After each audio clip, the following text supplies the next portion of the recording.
सदस्य डॉक्टर लंबोदर महतो। धन्यवाद अध्यक्ष महोदय। निश्चित रूप से सरकार को ही पावर है। थोड़ा संक्षेप में महोदय, इधर वाला भी समय हमें को है महोदय, इधर वाला भी 26 मिनट सर इधर ही जाएगा महोदय। अध्यक्ष महोदय, निश्चित रूप से सरकार को ही शक्ति है अनुपूरक बजट लाने का, लेकिन सामान्यतः 3 परिस्थितियों में अनुपूरक बजट आता है। एक तो यह है कि मूल बजट में जो प्रावधानित राशि है वो पूरी तरह से खत्म हो गया हो।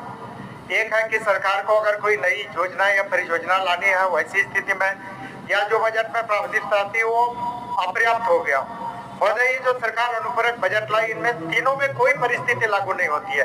तो निश्चित रूप से महोदय मेरा सुझाव यही होगा कि सरकार ज्यादा बेहतर होगा कि सरकार अनुपूरक बजट लाने से ज्यादा बेहतर होता। अगर हम लोग देख लें कि इस वित्तीय वर्ष के 4 महीने महोदय बीत गए और अभी तक मात्र 24% ही व्यय हुआ, तो सरकार को ज्यादा बेहतर होता कि अनुपूरक बजट लाने से ज्यादा बेहतर होता कि मूल बजट में जो प्रावधानित राशि है उसको खर्च करने पर ज्यादा ध्यान देती। हम बात करते हैं महोदय राजस्व प्राप्ति का। महोदय वित्तीय वर्ष के 4 महीने बीत गए और अब तक मात्र 20% जो लक्ष्य है राजस्व प्राप्ति का उसका मात्र 20% ही प्राप्त हुआ महोदय। तो निश्चित रूप से आज राजस्व प्राप्ति पर सरकार को फोकस करना चाहिए महोदय। एक बात और करेंगे, हम लोग बात कर रहे हैं राजस्व प्राप्ति के महोदय, सरकार के बने हुए 43 महीने हो गए महोदय, और इस 43 महीने में ये सरकार बालू घाट की बंदोबस्ती नहीं कर पाई, नीलामी नहीं कर पाई, और जिसके कारण 2000 करोड़ से ज्यादा रॉयल्टी मद में जो राजस्व था वो नहीं आ पाया महोदय।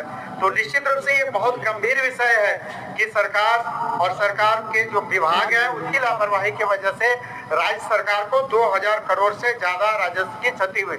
निश्चित रूप से राज्य की जनता ये जानना चाहती कि इसके लिए जिम्मेवार कौन है महोदय। महोदय हम लोग बात करते हैं इसी सदन में महोदय लगभग 1932 खतियाना आधारित स्थानीय नीति से संबंधित विधेयक महोदय इसी सदन में सभी माननीय सदस्यों ने सर्वसम्मति से एकमत होकर पारित किया महोदय।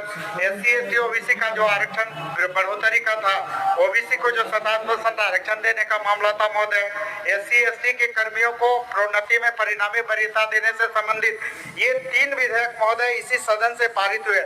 और वो दिन भी महोदय हम लोगों को याद है कि 11/11/2022 को 11/11/2022 को 1932 खतियाना आधारित स्थानीय नीति, नियोजन नीति, OBC को 27% आरक्षण देने से संबंधित विधेयक पारित हुए। और महोदय 9 महीने बीत गए और 9 महीने में महोदय सरकार 9 कदम भी आगे नहीं चल पाई।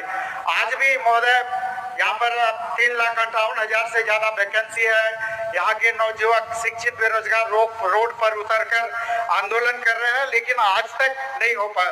महोदय सरकार से यही गुजारिश रहेगी कि जल्द से जल्द 1932 खतियाना आधारित स्थानीय नीति और नियोजन नीति, OBC आरक्षण 27%, इसको जल्द से जल्द कानून के रूप में राज्य में लागू करें और राज्य के लोगों को 1932 खतियाना आधारित स्थानीय नीति और नियोजन नीति का लाभ देने का काम ये करे। निश्चित रूप से महोदय ये सरकार 1932 करते करते 2023 पर पहुंच गई महोदय। 60-40 का नीति ले आई और पूरे राज्य में 60-40 की नीति को रद्द करने के लिए लोग आंदोलन पर है। आज आए दिन सड़क पर उतर के यहाँ के शिक्षित बेरोजगार लोग आंदोलन कर रहे हैं और लोग मांग कर रहे हैं कि 60-40 ना चलतो, 60-40 ना चलतो, अगर खत्म कर, रद्द कर। निश्चित रूप से सरकार को इसको गंभीरता से लेते हुए 60-40 की नीति को रद्द करते हुए 1932 खतियाना आधारित स्थानीय नीति को लागू करने की आवश्यकता है, नियोजन नीति को करने की आवश्यकता है।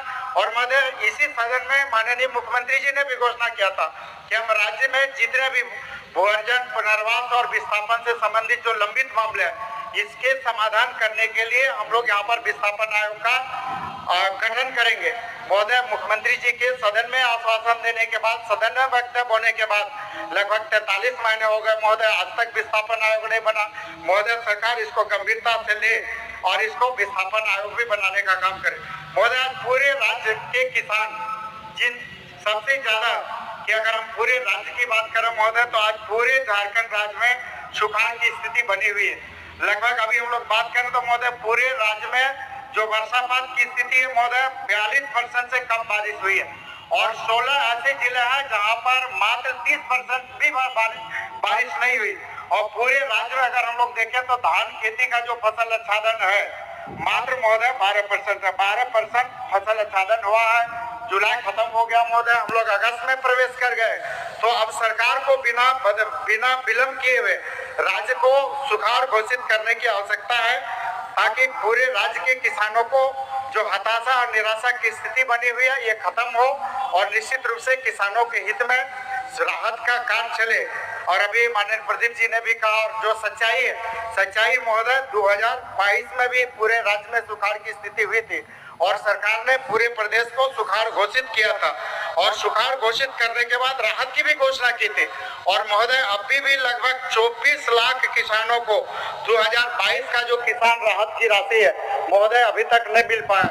अभी भी 24 लाख किसान उस सहायता राशि प्राप्त करने के लिए टकटकी लगाए हुए विभाग और सरकार की ओर देख रहे हैं। महोदय निश्चित रूप से अभिमानी प्रदीप जी की कई बातों से सहमत है। महोदय आज हम लोग किसान की बात करें, कर्ज माफी की बात करें तो ये आंकड़ा बहुत भयावह है महोदय।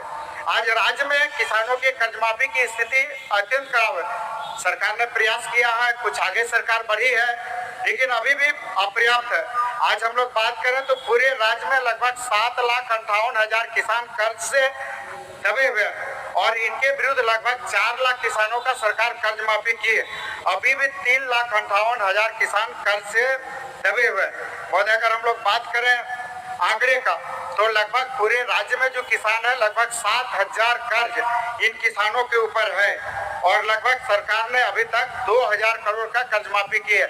महोदय सरकार से सिर्फ यही गुजारिश रहेगा कि राज्य के किसान जितने भी कर्जदार हैं, जितने भी कर्ज की राशि है, सरकार सभी किसानों के कर्ज की सभी राशि को पूरी तरह से माफ करने का काम करे महोदय।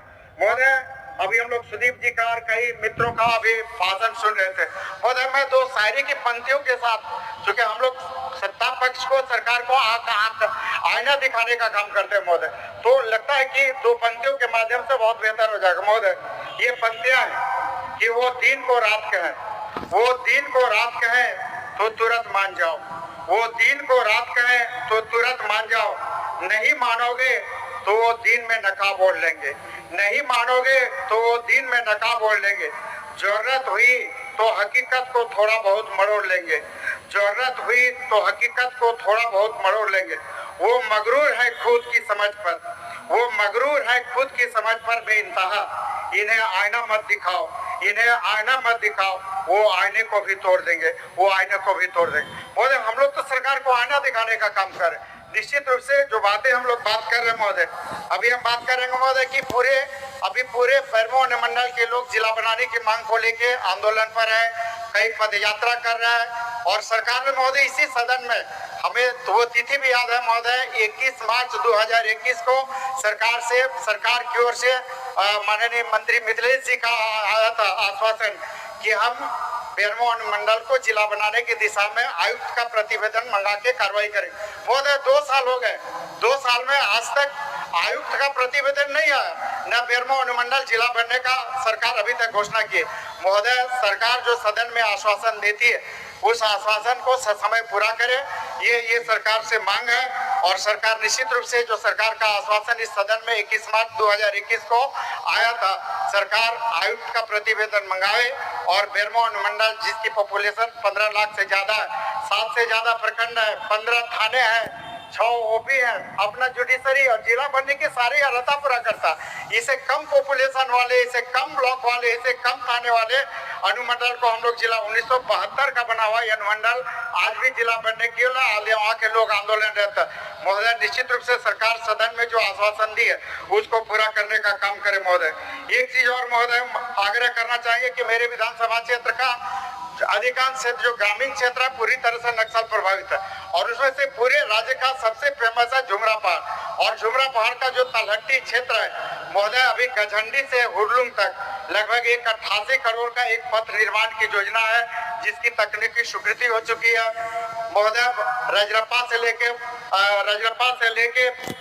ललबनिया तक का इसका भी तकनीकी स्वीकृति हो चुका है।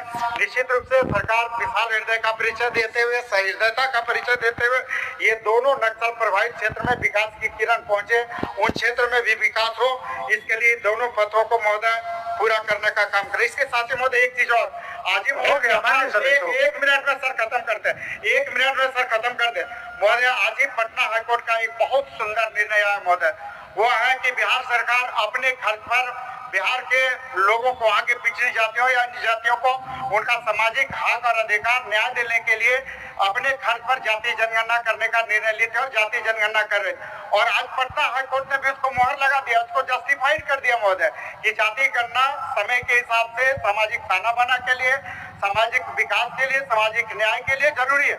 तो महोदय सरकार से यह भी आग्रह होगा कि झारखंड में भी बिहार के तर्ज पर जातीय जनगणना सरकार कराने का कामिनी शब्दों के साथ, 2 पंक्तियों के साथ, और इधर इन्हीं मित्रों के लिए कि उम्र भर गाली में ही भूल करता रहा, उम्र भर गाली में ही भूल करता रहा, धूल चेहरे पर थी और आईना साफ करता रहा, आईना साफ करता रहा। बहुत बहुत धन्यवाद।